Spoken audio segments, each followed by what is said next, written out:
Saludándoles nuevamente. Qué gusto verlos a todos. Gracias a Dios que nos permite estar esta mañana aquí, exponernos a su palabra. Gracias a Dios por este tiempo, gracias a Dios por la escuela dominical, gracias a Dios por el tiempo de alabanza también que pudimos tener, esos preciosos cantos con preciosas verdades. Y ahora pues vamos a exponernos a la palabra de Dios, y en esta ocasión continuando con los estudios, exposiciones en el libro de Romanos. Les voy a pedir que me acompañen a Romanos capítulo 2. En esta ocasión leyendo el pasaje de los versículos 14 al 16.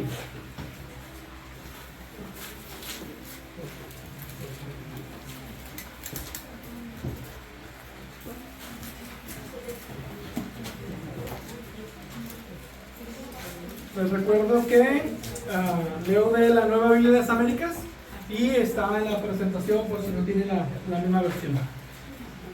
Romanos capítulo 2, versículos del 14 al 16.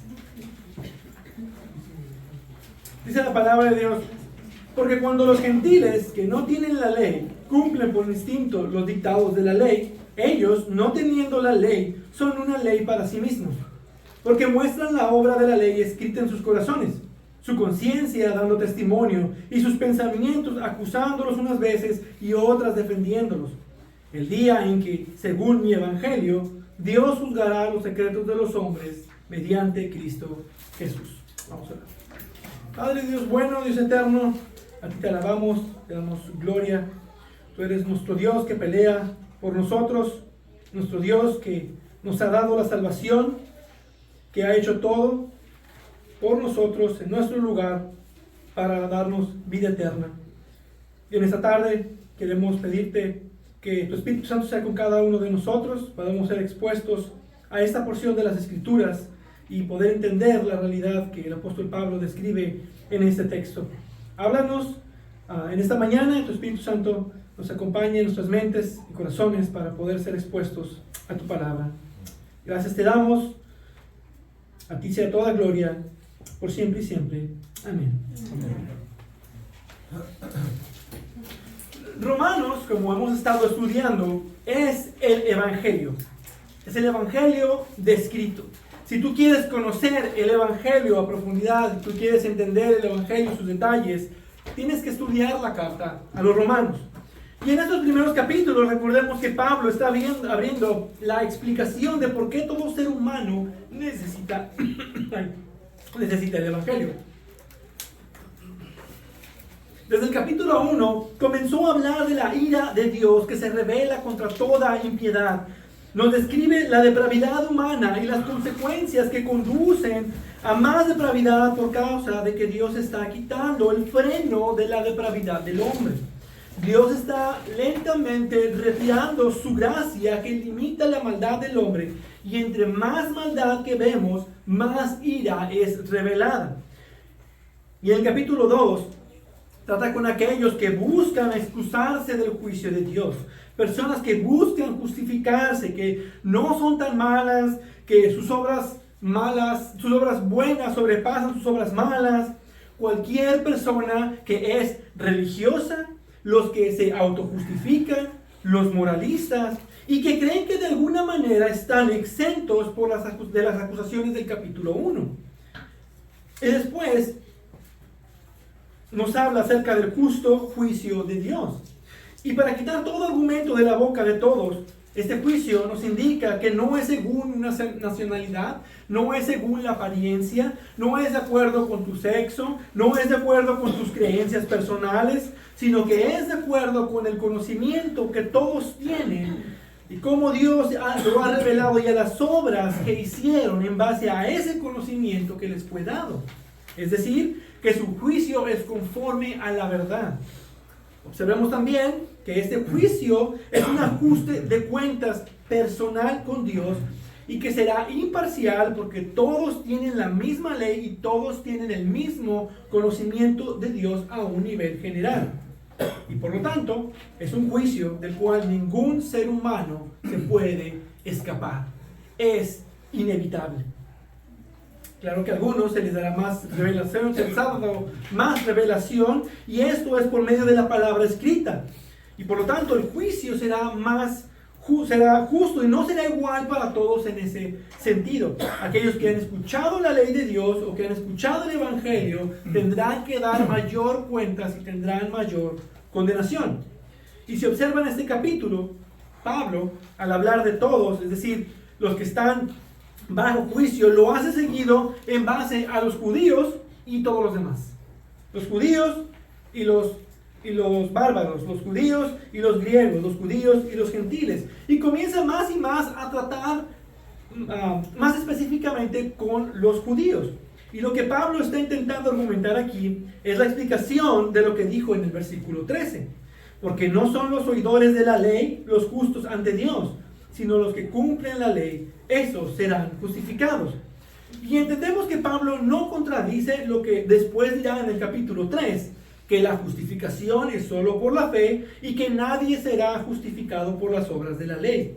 Él no contradice esa verdad fundamental, sino que está demostrándole al judío que no se trata solo de conocer la ley, sino de cumplirla absolutamente toda. Si quebrantas un mandamiento, eres culpable de todos los mandamientos. Su punto es que escuchar la ley, o poseer la ley, o intentar cumplir la ley de alguna manera, o ser de la nación de Israel, en sí no te justifica ni te exenta. Y si tienes la ley y quieres ser justificado por la ley, entonces debes hacer exactamente y absolutamente todo lo que la ley demanda. Y hacerlo perpetuamente sin fallar. Y Pablo se pone a demostrar que es precisamente que ni los judíos han podido hacer eso. Ahora, muchos tratan este pasaje como un tipo de paréntesis. De hecho, algunas versiones incluyen los paréntesis. Como que Pablo está poniendo una pausa a su línea de pensamiento para explicar lo que quiso decir en los versículos del 11 al 13. Porque en Dios no hay acepción de personas, pues todos los que han pecado sin la ley también perecerán. Y todos los que han pecado bajo la ley, por la ley serán juzgados.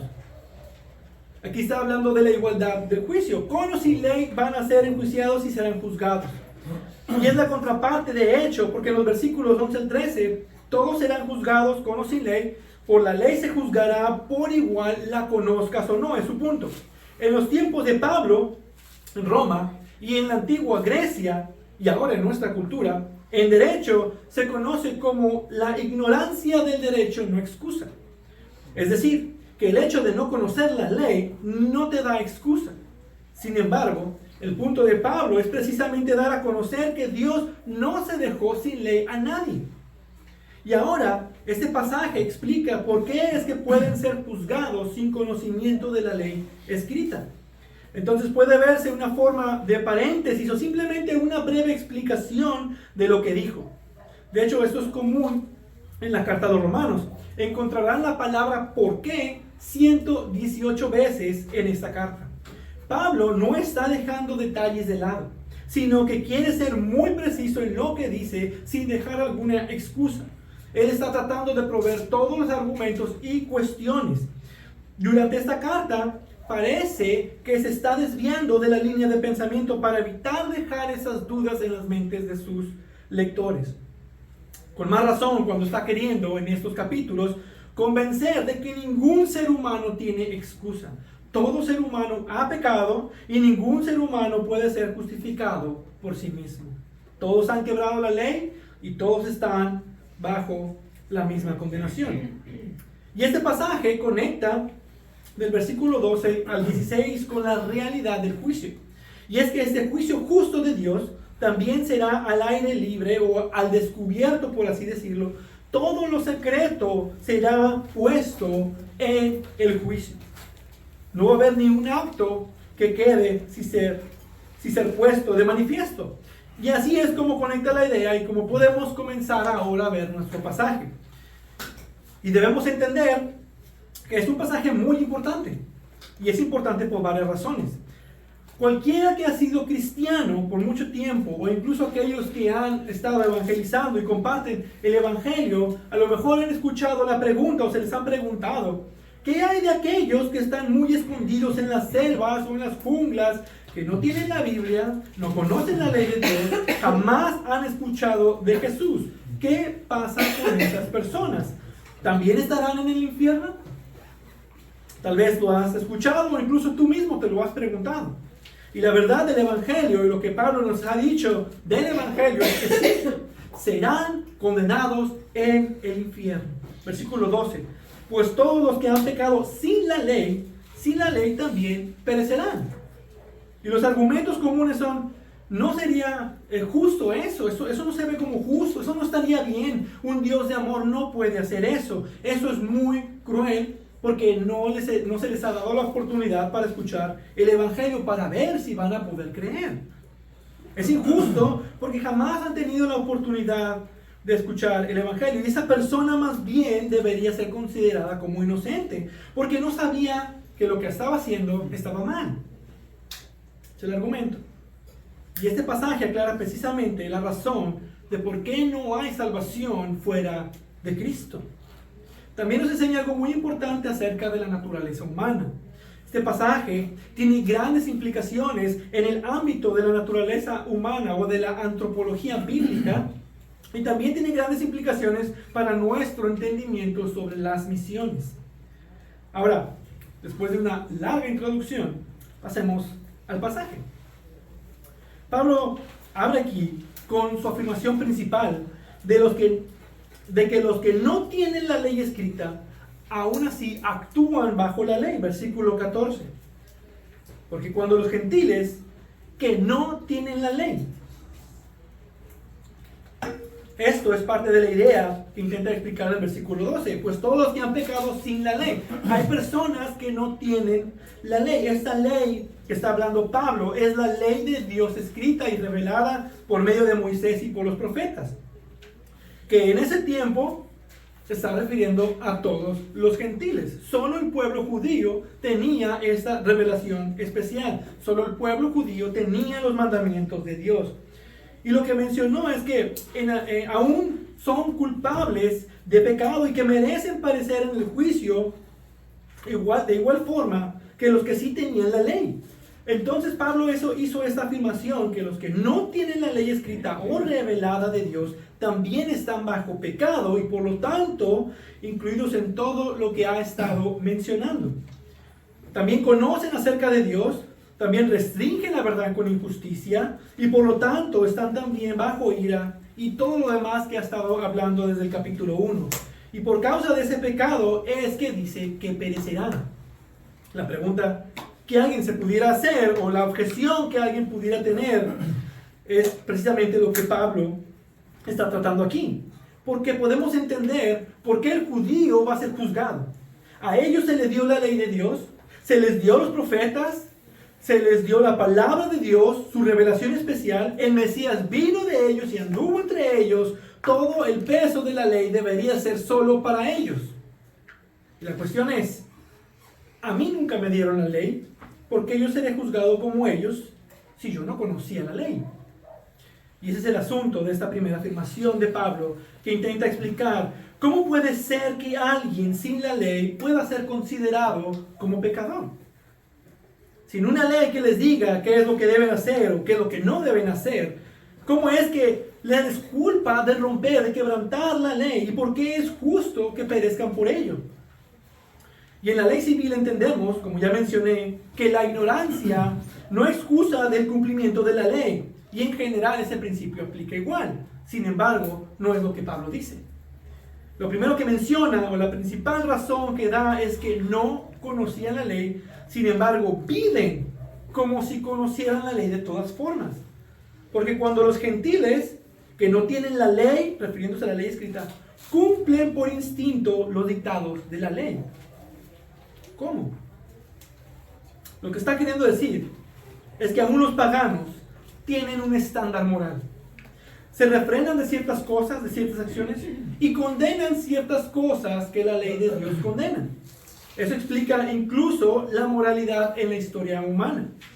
¿Quién dijo que matar era malo de tal forma que todas las naciones del mundo, en toda la historia de la humanidad, asesinar siempre ha sido considerado como un crimen? Por más ignorantes de la ley escrita, el mundo entero siempre ha presentado un sistema moral contundentemente similar. Están en acuerdo que mentir, robar, matar, adulterar están mal.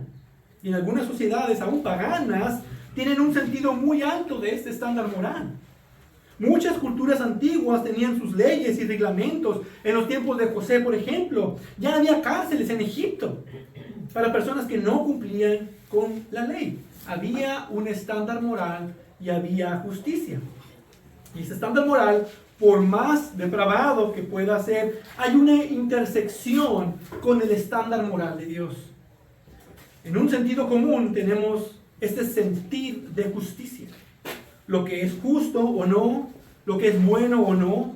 Todos tenemos este estándar moral base, por así llamarlo, y entendemos que es, como seres humanos, lo llevamos intrínsecamente. De hecho, asumimos que es una realidad.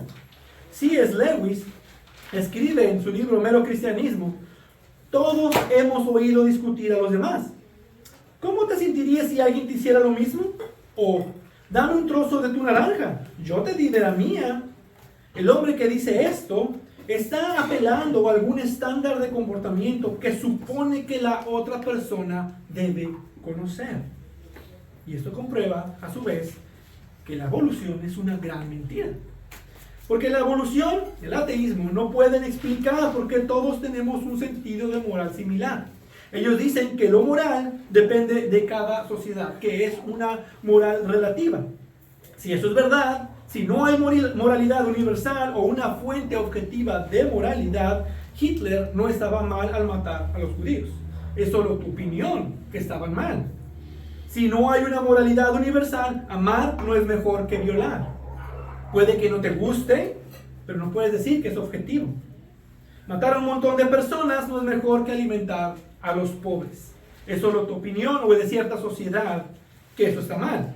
Podemos razonar entonces que los ateos no tienen ninguna base para justificar la moralidad del ser humano. Porque si no hay un estándar de justicia o una fuente objetiva de moralidad, nada puede ser malo o bueno y nada puede ser justo o injusto. Pero nosotros sí tenemos una fuente de moralidad universal y objetiva, y lo veremos en los siguientes pasajes. Pero el asunto aquí es, aun cuando no conocen la ley escrita, de alguna forma conocen, llevan en sus venas, por así decirlo, de tal forma que dice, actúan o cumplen por instinto la ley. Otras versiones dicen que hacen por naturaleza las obras de la ley. El asunto es que esta ley es parte de quienes somos como seres humanos. Que cumplirla es natural, es un instinto común. Y es por esa misma razón que la humanidad no se ha desintegrado. Hay algo dentro de los hombres que les dice cómo deben de ser como seres humanos. Y por eso Pablo usa la frase anteriormente en el capítulo 1, sin afecto natural. Porque amar a tu hijo, cuidarlo, es lo natural. Sacrificarlo a dioses falsos es lo antinatural. Y muchas naciones paganas incluso condenan esto. Por esta misma razón Pablo continúa. No teniendo la ley, son una ley para sí mismos. Es decir, no tienen la ley escrita, pero de alguna manera conocen la ley. Entonces, al saber lo que es bueno y lo que es malo, ellos mismos tienen ya una ley interna que les dice qué es lo que sí deben hacer y qué es lo que no deben hacer. Y Pablo explicará en el siguiente versículo, pero esto habla de la conciencia humana. Esa conciencia que dice lo que está bien o está mal. Y eso será usado como testigo de que rompieron la ley de Dios. La hayan tenido escrita o no la hayan tenido escrita. Todos serán juzgados por esta misma ley. Hay una moralidad absoluta y universal. Esa es la ley a la que Pablo está apelando.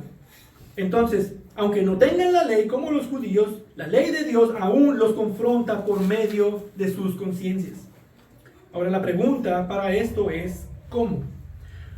¿Cómo es que sus conciencias los acusan?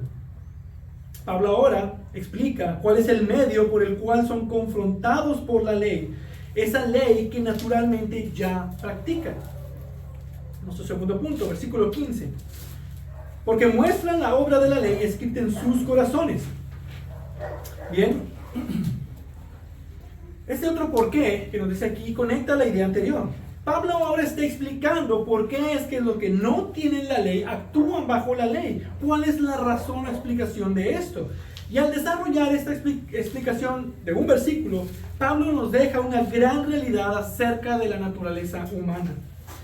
Ahora, es importante explicar que hay una herejía llamada inclusivismo, que toma esos pasajes de Romanos, según Romanos 1, 19 al 20, tienen un conocimiento acerca de Dios, y ahora en Romanos 2, 14 al 15, conocen la ley, y por lo tanto pueden ser salvos, pueden ser elegidos, sin haber escuchado acerca de Jesús.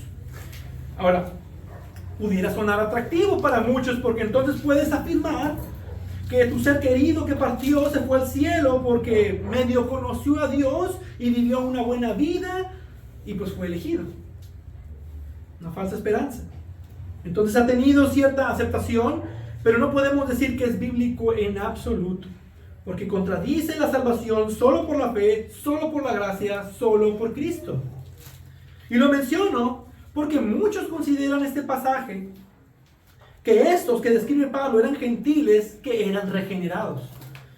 Y lo hacen por esa declaración que dice de la ley escrita en sus corazones, como una referencia a la promesa del nuevo pacto citada en Jeremías 31:33, que dice: porque este es el pacto que haré con la casa de Israel después de aquellos días, declara el Señor.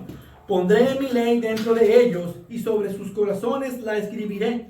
Entonces yo seré su Dios y ellos serán mi pueblo. Entonces, con esto llegan a la conclusión que estos gentiles del que está hablando Pablo eran creyentes regenerados. Pero sabemos que es incorrecto y podemos observar una gran diferencia con esta promesa.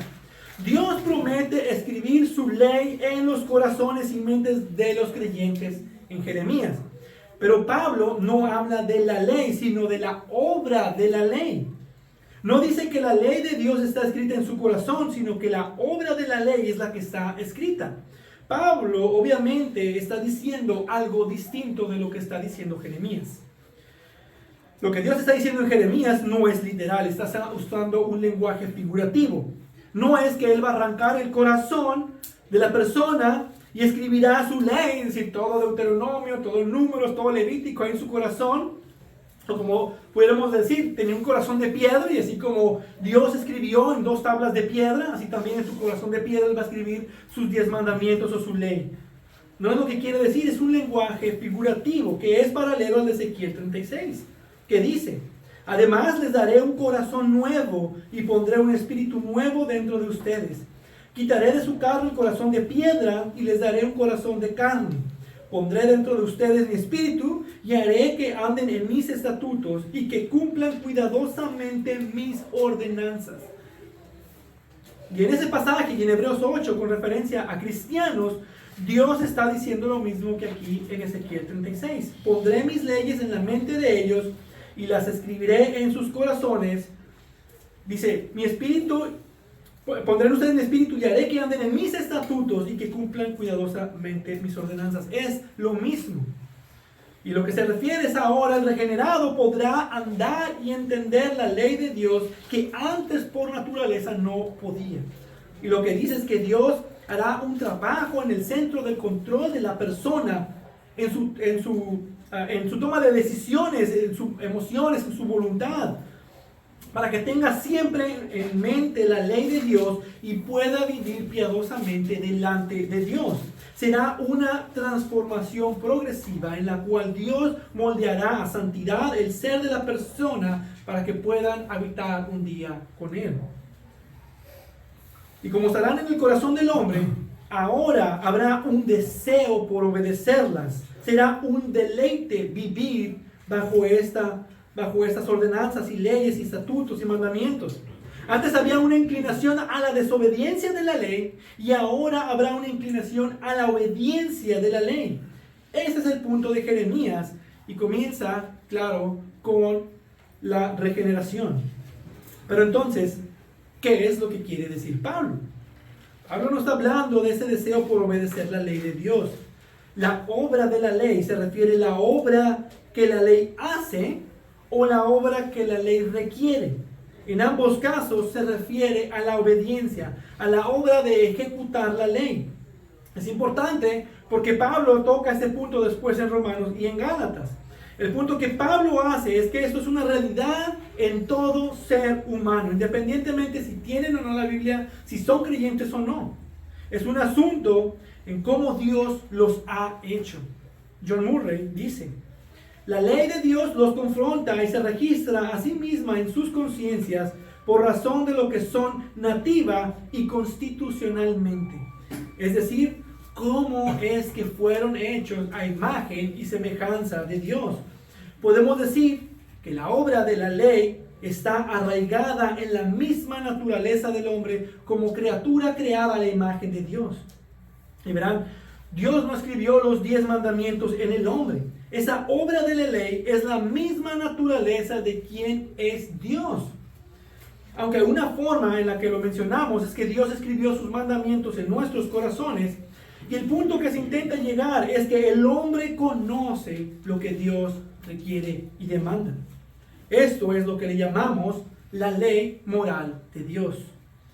Que no son los 10 mandamientos, como muchos equivocadamente señalan, es el carácter moral de quién es Dios, en esencia y en naturaleza, quién es Dios. Y como criaturas creadas a su imagen, sabemos cuál es ese estándar, sabemos cuál es ese carácter de Dios. Esa es la ley universal, la fuente objetiva de la moralidad, que es la misma para todos porque está basado en el carácter de Dios. Ahora, el hombre conoce la ley de Dios y su conciencia da testimonio que conocen la ley de Dios porque los acusa cuando hacen lo malo y los defiende cuando hacen lo bueno. Y ese tercer punto. Yo creo que algún predicador lo dijo basado en ese texto, y de ahí salió esta imagen que tenemos, esta imagen caricaturesca, donde sale el angelito diciéndote, sí, es lo bueno, sí, no hagas lo malo, y sale el diablito del otro lado y te dice, no, sí, hazlo, te va a convenir. Y ahí está ese pleito entre esos. Y con esto Pablo nos deja la prueba contundente de que la obra de la ley está escrita en nosotros. Y dice, su conciencia dando testimonio y sus pensamientos acusándolos unas veces y otras veces defendiéndolos. Pablo está dando la razón de cómo es que los hombres muestran la obra de la ley escrita en sus corazones. Y la muestran, dice, por medio de sus conciencias. Ahora, la conciencia es esta facultad interna, ese monitor interno que nos condena, que nos hace sentir mal cuando hacemos algo indebido. Es parte de la naturaleza humana o del psique humano que provoca sentimientos de culpa o de angustia cuando hacemos los malos, y nos da un sentimiento de placer o de realización cuando hacemos lo bueno. La palabra griega traducida conciencia significa alerta moral o conciencia moral. La conciencia reacciona cuando las acciones, los pensamientos y las palabras de una persona se ajustan o son contrarios a esa moralidad universal de lo que está bien y de lo que está mal. Y lo que Pablo dice, que sus conciencias responden o reaccionan por sus acciones basados en la obra de la ley escrita en sus corazones. Aprueba lo que es conforme al carácter de Dios o condena cuando va en contra del carácter de Dios. Cuando el hombre hace lo bueno, comprueba o demuestra que en su corazón hay una ley escrita que lo conduce a hacer lo bueno. Cuando el hombre hace lo malo, comprueba o demuestra que en su corazón hay una ley escrita que lo reprende por hacer lo malo.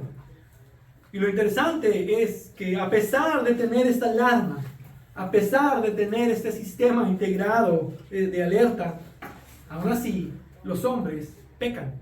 Aún así los hombres cometen estos actos. Ahora, Pablo maneja la conciencia y sus pensamientos como algo distinto dentro de la misma idea. Sería algo así. La conciencia es la alarma previa, es decir, cuando vas a cometer el acto te acusan. Y aún después de cometer el acto, sin embargo, eso genera una cadena de consecuencias dentro de uno mismo, causando pensamientos de lo que se hizo está mal. Yo creo que todos aquí sabemos y entendemos lo que Pablo está queriendo decir con eso. Cuando vas a hacer algo que no debes de hacer y te dicen, no lo hagas, y cuando lo haces, es el te dije que no, y mira lo que causaste, mira el daño que hiciste, por qué lo hiciste, ese tipo de pensamientos. La palabra aquí para defendiéndolos viene de una forma de apologética, es decir, que argumenta bien para su defensa. Y esto no lo dice del lado positivo, sino más bien que en sus pensamientos se autojustifica, sus razonamientos lo defienden de que lo que hizo, estuvo bien a pesar de realmente haber estado mal. Dejen tratar de ejemplificarlo. En la semana me topé con un video policíaco, de esos cortos de YouTube que aparecen, y estaban persiguiendo a un criminal, unos policías, y estaba de metiche un repartidor de pizzas. Y se asoma con sus pizzas a ver esta persecución, y al ver que el criminal se va acercando hacia él, él hace como una finta, como que se está retirando, y luego va y le mete el pie para que se tropiece, y así los policías lo pudieron agarrar. Si no hubiera hecho eso, los policías tendrían que seguir corriendo y corriendo hasta poder alcanzar a este criminal. El punto es que pudiéramos afirmar que hizo mal, porque estaba de metiche y no tenía por qué meterse donde no era su problema, y eso era entre el criminal y el policía. Otros pudieran afirmar que hizo bien, porque detuvo a un criminal y ayudó al trabajo policíaco, que de todas formas lo tenían que agarrar. Y ese es el mismo conflicto en el hombre. Estos son los pensamientos de los que habla Pablo. La pregunta es, ¿quién tiene mejor argumentación? ¿O quién es el que tiene mejor apologética? Es decir, mis pensamientos consecuentes a mis acciones o me acusan o me excusan por lo que hago. Entonces, de alguna manera, todos tenemos una percepción integrada de que existe el bien y el mal y un conocimiento general de lo que Dios demanda, es decir, un conocimiento de su ley moral. Y por lo tanto, otra razón más por la cual nadie tiene excusa y por lo tanto Pablo puede decir con certeza, pues todos los que han pecado sin la ley también perecerán. Porque hay una ley, una obra de la ley en sus corazones. Finalmente, versículo 16. El día en que, según mi evangelio, Dios juzgará los secretos de los hombres mediante Cristo Jesús. Primeramente, quiero aclarar esta frase que dice según mi evangelio. Esto que Pablo menciona no es que el juicio de Dios se hará según el evangelio que Pablo está describiendo. El evangelio de Pablo no determina la forma o el estándar del juicio. No es lo que está queriendo decir. Lo que Pablo dice es que su evangelio habla de un juicio en el cual Dios juzgará vivos y muertos, pobres y ricos, de todo pueblo, tribu y nación. Todo ser humano estará bajo este juicio. En otras palabras, dice que según el evangelio que él predica, habla del día en que Dios juzgará los secretos de los hombres mediante Cristo Jesús. Y algo que nos debe dejar ese texto es que hablar del evangelio sin hablar del juicio no tiene sentido. La advertencia acerca del juicio es parte del mensaje del evangelio. Y por esto Pablo lo incluyó en esta sección, donde está dejando a todo el mundo bajo condenación. Todos van a estar bajo ese juicio. Está poniendo toda pieza de evidencia que delante del juicio de Dios nadie podrá autojustificarse o excusarse. Y esto realmente conecta con la idea general de este pasaje. Porque es en este día de juicio cuando se mostrará la obra de la ley en los corazones de los hombres por medio de la acusación de la conciencia y de las acusaciones de sus propios pensamientos que Dios en su omnisciencia ve en cada uno de nosotros. Su conciencia dando testimonio y sus pensamientos acusándolos unas veces y otras excusándolos el día en que Dios juzgará los secretos de los hombres. Entonces nuevamente vemos la realidad del juicio. El juicio de Dios traerá toda obra a juicio. Él pagará, como hemos visto anteriormente, Él pagará a cada uno conforme a sus obras. Será un juicio justo donde cada obra recibirá su paga. Será un juicio individual. Cada persona tendrá un saldo y tendrá que dar su propio ajuste de cuentas por sí mismo. Como habíamos visto anteriormente, no se va a juzgar por matrimonio, no se va a juzgar por nación, por familia, Este es un juicio individual, personal. Será un juicio imparcial también, porque será conforme a la verdad. Los que pecaron con la ley escrita, más castigo, pero también serán castigados quienes pecaron sin la ley escrita. Y además también será un juicio expuesto, con evidencias, un juicio justo. En este gran juicio final, Cristo Jesús será el juez, quien sentado en su trono entregará la carta de decretos contra cada ser humano de la historia, donde se revelará toda obra, todo pensamiento y toda palabra, y de todo van a dar cuentas cada uno. Los hombres no podrán esconder nada de Dios, allí todo será revelado y manifiesto. Hasta tus pensamientos más secretos serán expuestos y serán usados en tu contra. Incluso tu conciencia te acusará en el día del juicio. Sus conciencias serán convencidas de su justicia y habrá un castigo eterno en el lago de fuego. Como dice Timothy Keller, el interés de Pablo es mostrar que el terreno sobre el cual estamos parados, gentiles y judíos, religiosos y no religiosos, los que quebrantan la ley y los que la guardan la ley, está nivelado. Todos enfrentaremos el juicio y todos merecemos ira. Entonces no importa de dónde vengas, no importa de dónde naciste, qué circunstancias te rodearon cuando naciste, quiénes fueron tus padres, si escuchaste o no el evangelio, todos tus actos serán puestos en juicio conforme a la verdad de Dios. Todos estamos parados sobre el mismo terreno. No hay cosa creada oculta a su vista, sino que todas las cosas están al descubierto y desnudas ante los ojos de aquel a quien tenemos que dar cuentas. Hebreos 4:13. Ese es el punto de Pablo. En el juicio de Dios daremos cuentas de absolutamente todo, incluso aquellos, toda obra, pensamiento, incluso aquellos que crees que nadie sabe. Pero Dios lo sabe, Dios lo ve.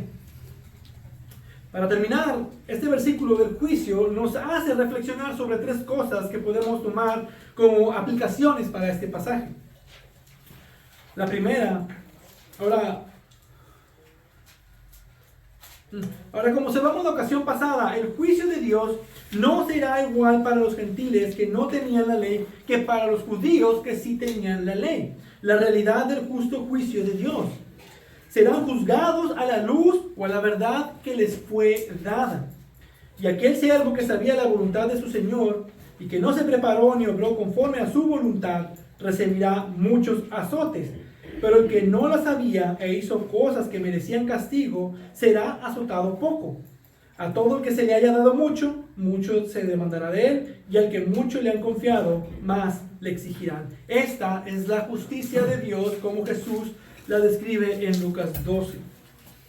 Entonces lo que Pablo describe es que nadie tiene excusas porque tenían cierto conocimiento de la ley y que por sus conciencias saben que son pecadores delante de Dios. No dice que ambos tienen la misma ley, o no dice que ambos tienen la misma luz o la misma revelación. Sí, los judíos tienen la misma ley moral que los gentiles, sin embargo los judíos, y ahora también nosotros que hemos escuchado el evangelio, tenemos más luz y tenemos más conocimiento de la ley moral de Dios, y por lo tanto nuestro juicio será más severo. Entonces, aunque no tengan la ley escrita, no son inocentes, tienen suficiente luz o suficiente entendimiento de la ley como para condenarlos, y por eso dice que son una ley para sí mismos. Ellos mismos se condenan. Y es verdad que el infierno no será el mismo para todos. Es verdad que Dios dará más infierno a unos que a otros en base a sus obras, pero sigue siendo el infierno. Sigue siendo un lugar de tormento y es un lugar eterno. Aquellos que nunca escucharon el evangelio o escucharon algo de la revelación especial de Dios serán condenados al fuego eterno por sus pecados. Y uno puede pensar que es injusto, porque jamás han tenido la oportunidad de escuchar el evangelio. Porque si Dios determina el límite de nuestra habitación y lugar, en su soberanía también determinó quiénes no escucharán el evangelio. Y tú no puedes hacer absolutamente Nada. Pero esto no es para desmotivar el evangelismo o las misiones. Más bien es para echarle fuego al combustible. Y a lo mejor estás pensando, no hermano, es para echarle combustible al tanque. No, para echarle fuego al combustible. Porque esto debería de ser una explosión de pasión en nosotros por el evangelismo y por las misiones. ¿Por qué? Porque la salvación depende de la absoluta voluntad de Dios por medio de su evangelio. Así es como Dios lo determinó. Así que los elegidos, donde quiera que estén, serán salvos por medio del mensaje del evangelio. Y por lo tanto sabes que todos tus esfuerzos jamás serán en vano. Sino que Dios cumplirá sus propósitos redentores por medio de tus esfuerzos, con la esperanza de que su palabra siempre cumple el propósito por el cual ha sido enviada. Y la salvación solo se encuentra en Cristo, por el conocimiento de quién es Jesucristo y la fe personal que depositamos en la persona de Jesucristo. Porque la fe verdadera es objetiva y sabemos que nuestro objetivo es Cristo. Pero ¿y cómo creerán en Cristo si no escuchan de Él? ¿Y cómo escucharán si no hay quien les predique? Eso Pablo lo estará viendo más adelante. ¿Cómo van a escuchar el evangelio si no hay quien vaya a predicarles? Así que todo verdadero creyente debe tener un deseo por el evangelismo y las misiones, precisamente porque de quienes escuchen, algunos van a creer. El juicio de Dios vendrá sobre todos, y aunque no hayan escuchado el evangelio, serán condenados e irán al infierno. Hagamos todo lo necesario, como lo menciona Spurgeon, que si se irán al infierno, sea sobre nuestros esfuerzos y sobre nuestras advertencias y sobre nuestras oraciones. Que nadie vaya al infierno inadvertido y sin oración. Y al entender estas verdades, de que aún sin el evangelio el hombre irá al infierno por sus pecados, nos debe hacer ver que ningún hombre merece ni siquiera la oportunidad de salvación. No la merecemos. La condenación tiene que ver con Dios siendo justo, y la salvación tiene que ver con Dios siendo misericordioso. Por eso es importante entender la doctrina de la depravidad del hombre, porque si entiendes que el hombre no merece una oportunidad, de hecho ni la necesita, lo que necesita es una salvación segura, es un Salvador que va a hacer lo que ha venido a hacer, salvar a su pueblo. Otro punto, también debemos ver que el juicio de Dios no será solamente por no creer en Cristo. Muchos evangélicos dicen que Cristo murió por todos los pecados de todo el mundo y que solo los que rechazan a Cristo tienen este pecado que los condena. Es decir, que el único pecado por el cual el hombre está condenado es el pecado de la incredulidad. Otra vez, ¿qué pasa con los que nunca han escuchado el evangelio? Según el evangelio de Pablo, se irán al infierno, como ya aclaramos. Según este otro evangelio, deberían irse al cielo. Hay una gran contradicción con estas dos. A lo mejor no has escuchado esta forma de pensar, pero no es verdad y no es bíblico. Además, si esto fuera verdad, esto destruye totalmente la motivación del evangelismo y la pasión por las misiones. Nadie quisiera hacer misiones con esta visión. Porque si el único pecado es el rechazo de Cristo y nadie escucha de Cristo, entonces nadie comete pecado y por lo tanto todos van al cielo. Entonces hacer misiones o compartir el evangelio sería hacerles un mal. Si vas y le compartes de Cristo bajo esta creencia y rechazan el evangelio, los acabas de condenar al infierno.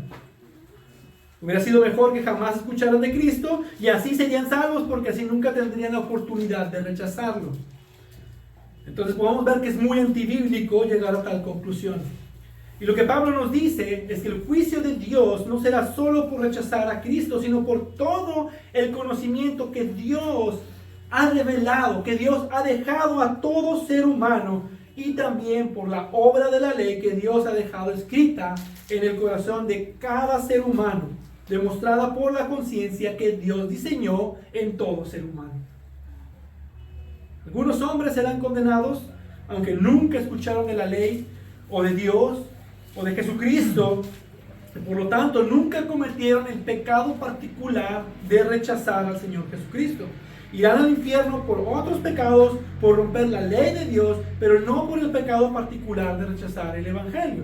Pablo es claro entonces que la condenación es por los pecados que son a final de cuentas la transgresión de la ley. Y no hay excusa porque todo ser humano tiene algún conocimiento de la ley y sus conciencias los acusan de haberlas quebrantado. Porque con o sin ley escrita, la ley que todos tenemos internamente en nuestra naturaleza es conforme a la ley escrita, nos confronta. La ley confronta a todo hombre y no hay nadie que tenga excusa. Último punto. Estas verdades son importantes para nosotros saber en el evangelismo. De hecho, lo observamos durante el curso. La conciencia es un instrumento para el evangelio. Es un aliado que tenemos cuando exponemos a los hombres a la ley de Dios que ya conocen porque la tienen internamente. La ley universal de Dios, su carácter moral en forma de los 10 mandamientos.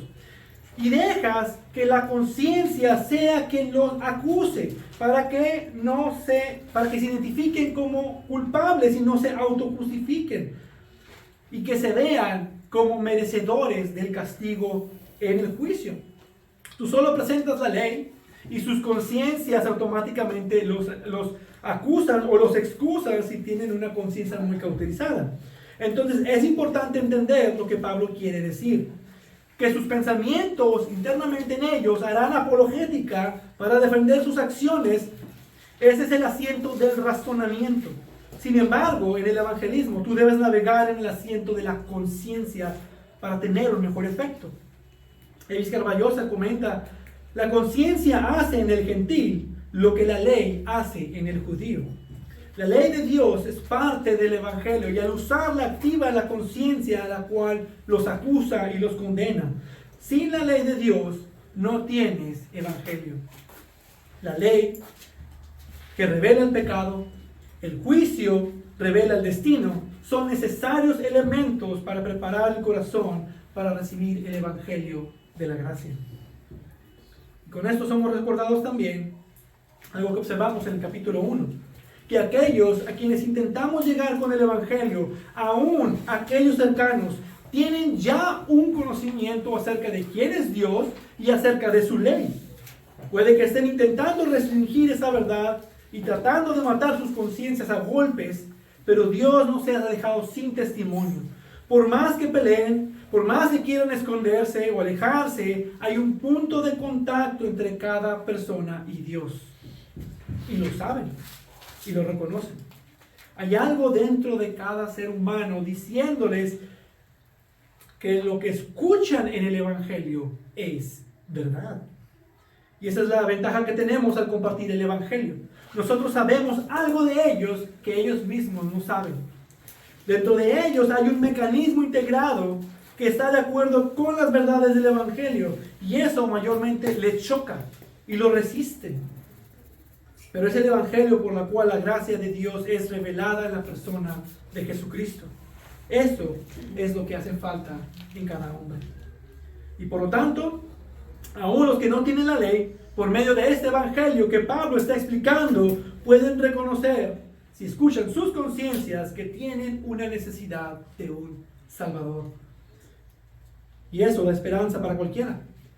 A pesar de que son duros con el evangelio, a pesar de mostrar una severa resistencia al evangelio, tú comparte y comparte y comparte el evangelio de la gracia usando la ley de Dios, porque Dios hará la obra por medio de su palabra, usando sus conciencias, convenciéndolos de pecado y conquistando sus corazones.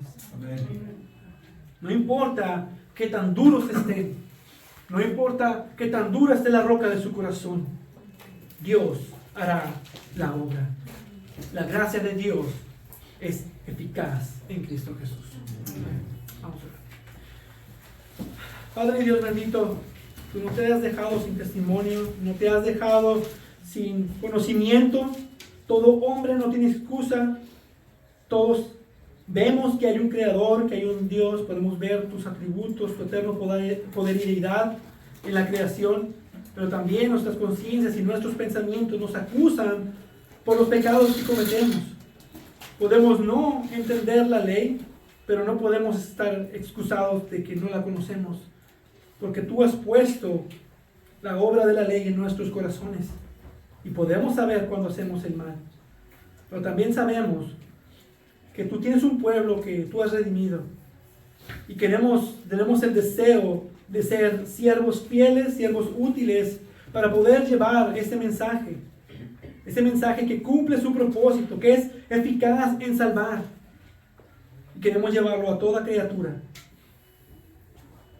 Queremos que tu nombre sea glorificado en todo el mundo y sabemos que un día así será. Tenemos la esperanza de la segunda venida de Jesucristo, que va a venir por los suyos y vamos a reinar con Él, y toda lengua, toda tribu y nación te alabarán. Esperamos ansiosamente ese día, Señor. Esperamos ansiosamente en el cual podamos rendirte gloria eterna al único Dios eterno, al único sabio Dios, trino, magnífico. Queremos darte gloria y honra, pero mientras estemos en este mundo, queremos cumplir con tus mandatos y ordenanzas. Queremos vivir conforme a la gracia que tú nos has revelado. Ayuda a tu pueblo, ayuda a tu iglesia a vivir de esta manera. Ayúdanos a ser personas que vivan el Evangelio, que compartan el Evangelio, que beban y coman del Evangelio. Ayúdanos a ser un pueblo el cual te da toda gloria solo a ti. Alabado seas por siempre. Amén. Amén.